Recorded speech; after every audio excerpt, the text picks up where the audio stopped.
भारत ने पल भर में खेल पलट दिया। बांग्लादेश में भारत की राह घुसी। पाकिस्तानी ISI बांग्लादेश छोड़ भाग निकले। बांग्लादेश में मची अफरा तफरी। दोस्तों, याद है ना, कुछ दिन पहले हमने आपको बताया था कि पाकिस्तान के ISI चीफ बांग्लादेश दौरे पर हैं। हमने तब भी कहा था कि भारत इस बढ़ती दोस्ती पर कड़ी नजर रखे हुए है और अब वो सच साबित हो गया है। भारत की सीक्रेट एजेंसियां पाकिस्तान और बांग्लादेश में पूरी मुस्तैदी से काम कर रही थीं और आज ये बात पक्की हो गई है। खुद पाकिस्तान ने माना है कि भारत को हर हरकत की जानकारी थी। भारत को ये तक मालूम था कि कितने लोग किस रास्ते से बांग्लादेश पहुंचने वाले हैं। भारत अगर चाहता तो पल भर में पूरा खेल खत्म कर सकता था, मगर देखिए, भारत ने धैर्य और समझदारी से काम लिया। पाकिस्तान खुद मानता है कि उसकी हैसियत नहीं है कि वो भारत के सामने टिक सके, खासकर चिकन नेक जैसी संवेदनशील जगह पर। भारत की शक्ति ऐसी है कि 1 मिनट में पाकिस्तान को धूल चटा सकता है और ये सिर्फ भारत नहीं, पूरी दुनिया अब देख रही है। इंटरनेशनल खबरों में भी ये मुद्दा गर्म है और हम इस वीडियो में आपको इससे जुड़ी हर बात बताएंगे। अगर आपको हमारी यह देशभक्ति भरी खबर पसंद आई तो वीडियो को लाइक करना मत भूलिए। सबसे पहले कुछ बड़े घटनाक्रमों पर नजर डालते हैं, फिर आपको पूरी कहानी समझ में आएगी। असल में पाकिस्तान और बांग्लादेश अपनी दोस्ती को और गहरा करने की कोशिश कर रहे हैं। इस खेल की शुरुआत बांग्लादेश ने की जब उसके कुछ उच्च अधिकारी पाकिस्तान गए। वहां बैठकर आर्थिक साझेदारी, द्विपक्षीय व्यापार और अन्य मुद्दों पर बातचीत की गई। पाकिस्तान की ISI को भी बांग्लादेश आने का निमंत्रण दिया गया, लेकिन पाकिस्तान ने यहाँ चाल चली। उन्होंने जानबूझकर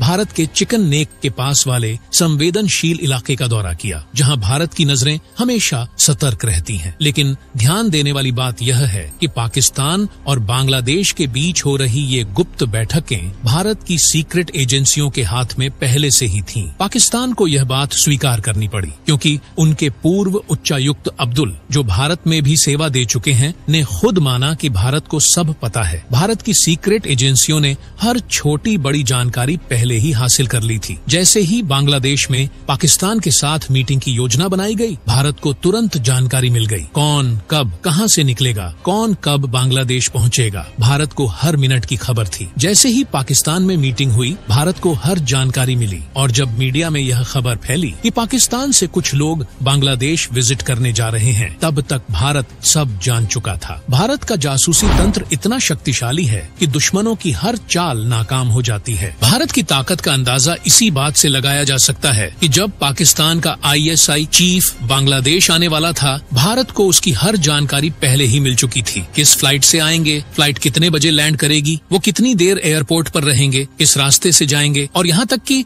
नए रूट्स क्या होंगे, ये सब भारत की सीक्रेट एजेंसियों के पास था। पाकिस्तानी उच्चायुक्त ने खुद माना कि भले ही भारत ने खुलकर कुछ नहीं कहा, लेकिन भारत की पैनी नजर हर चीज पर थी। बांग्लादेश हमारे लिए एक महत्वपूर्ण पड़ोसी है क्योंकि हम इसके साथ लंबी सीमा साझा करते हैं, इसलिए वहाँ की हर गतिविधि पर नजर रखना भारत का कर्तव्य है। हालांकि पाकिस्तान ने ये नहीं कहा कि भारत उन्हें गायब कर सकता था, लेकिन भारत के पास इतनी जानकारी थी कि अगर पाकिस्तान कोई भी चाल चलने की कोशिश करता तो उसकी बचने की संभावना शून्य होती। और अब बांग्लादेश की तरफ से पाकिस्तानी सेना को सुरक्षा के नाम पर तैनात करने की खबरें भी सामने आ रही हैं। इससे साफ जाहिर होता है कि भविष्य में किसी भी तरह की खतरनाक डेवलपमेंट से बचने के लिए भारत पूरी तरह तैयार है। भारत ने हाल ही में एक नई सैन्य अभ्यास की शुरुआत की है, जिसमें पैरा कमांडो को तैनात किया गया था। ये कमांडो एक अकेले मिशन पर भी बड़ी कार्रवाई कर सकते थे, लेकिन भारत ने संयम दिखाया। पाकिस्तान यह जानता है कि भारत ने चिकन नेक के पास S-400 और ब्रह्मोस जैसी अत्याधुनिक मिसाइलों को तैनात किया है। यदि बांग्लादेश में पाकिस्तान ने किसी भी प्रकार की चाल चली तो भारत एक बटन दबाते ही पाकिस्तान की पूरी व्यवस्था को हिला सकता है। अब पाकिस्तान को पूरी तरह से यह समझ जाना चाहिए कि भविष्य में बांग्लादेश में किसी भी गतिविधि की संभावना बहुत कम है। संभावना का 80% हिस्सा तो नकारा जा सकता है, लेकिन 20% पर अब भी हमें सतर्क रहना होगा। कारण हाल ही में बांग्लादेश की सरकार ने BSF को रोकने की कोशिश की और अंतर्राष्ट्रीय दबाव बनाने की भी कोशिश की। इसके अलावा बांग्लादेश में कुछ नए बंकर मिले हैं जिनमें आधुनिक हथियार थे और कुछ अवैध बंकरों में नशीले पदार्थ भी पाए गए हैं। ये गतिविधियां हमारे लिए चिंता का विषय हैं और हमें किसी भी कीमत पर इन्हें रोकना होगा, वरना इसका सीधा असर भारत पर पड़ेगा। अब एक और महत्वपूर्ण अपडेट सामने आ रही है। आपको याद होगा कि कुछ दिन पहले ट्रंप ने फिर से शपथ ली थी और ट्रंप पूरी तरह से बांग्लादेश की यूनुस सरकार के खिलाफ हैं, क्योंकि यूनुस ने बाइडेन का समर्थन किया था। अब अमेरिका ने एक बड़ा कदम उठाते हुए उन देशों को मिलने वाली सहायता को 90 दिनों के लिए सस्पेंड कर दिया है। यह निर्णय वैश्विक राजनीति में एक नई हलचल पैदा कर सकता है, जिसके बारे में बहुत कम लोग जानते होंगे। अब आइए बात करते हैं कुछ महत्वपूर्ण घटनाओं की जो भारत और पूरी दुनिया पर गहरा असर डाल सकती हैं। अमेरिका की विदेशी सहायता USAID की बात करें तो अमेरिका दुनिया के विभिन्न देशों को आर्थिक सहायता प्रदान करता है ताकि वे अपने देश में विकास कर सकें, आर्थिक वृद्धि बढ़ा सकें और नए व्यापारिक प्रोजेक्ट्स शुरू कर सकें। इस तरह के प्रयासों में अमेरिका अरबों डॉलर खर्च करता है ताकि उन देशों पर अपनी पकड़ मजबूत रख सके और उन्हें सहायता प्रदान कर सके। हाल ही में बांग्लादेश ने अमेरिका से $5 अरब $5 बिलियन US की वित्तीय सहायता की मांग की थी ताकि वे अपने अंतर्राष्ट्रीय संकटों को सुलझा सकें। बांग्लादेश का विदेशी मुद्रा भंडार लगातार घट रहा है और इसके लिए अमेरिका से फंडिंग की जरूरत है, जिसे IMF के माध्यम से बांग्लादेश तक पहुंचाया जाएगा। बांग्लादेश ने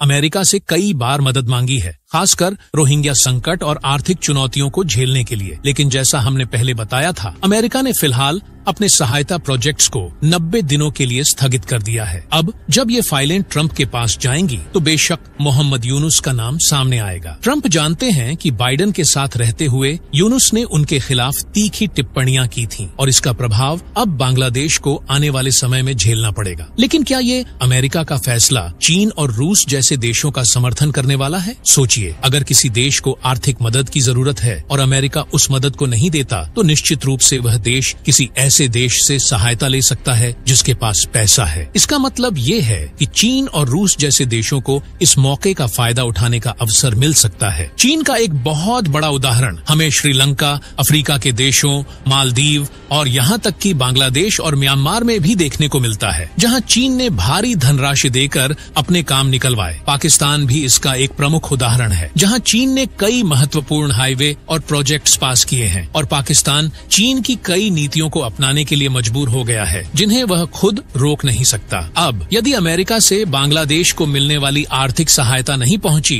तो चीन उसे अपने BRI प्रोजेक्ट के तहत आर्थिक सहायता प्रदान करेगा, जिससे भारत के लिए नई चुनौतियां उत्पन्न हो सकती हैं। आने वाले समय में न केवल बांग्लादेश बल्कि कई अफ्रीकी देशों और हमारे पड़ोसी देशों को चीन अपने आर्थिक चंगुल में फंसा सकता है। चीन इन देशों में बड़े इंफ्रास्ट्रक्चर प्रोजेक्ट्स पर निवेश करेगा और उन्हें अपने डेब्ट ट्रैप में फंसा देगा, जिससे इन देशों को अपनी स्वतंत्रता खोने का खतरा होगा। इसका सीधा असर भारत पर पड़ेगा क्योंकि ये देश हमारे लिए महत्वपूर्ण रणनीतिक और व्यापारिक भागीदार है। भारत के पास इसका समाधान भी है, लेकिन फिलहाल इतनी बड़ी वित्तीय शक्ति नहीं है कि हम इन देशों को इतनी बड़ी मदद दे सकें। हालांकि यह एक बड़ा चुनौतीपूर्ण मुद्दा है और भारत को इसे बड़ी सटीकता से निपटने की जरूरत है। अब इस पूरे मामले को इंटरनेट पर कई लोग सेलिब्रेट कर रहे हैं कि अमेरिका ने बांग्लादेश का बजट रोक दिया, लेकिन यह एक बड़ा चुनौती बन सकता है। आपकी राय क्या है? क्या ये भारत के लिए एक बड़ा चैलेंज है या नहीं? यस या नो के साथ कमेंट्स में अपना जवाब जरूर दें।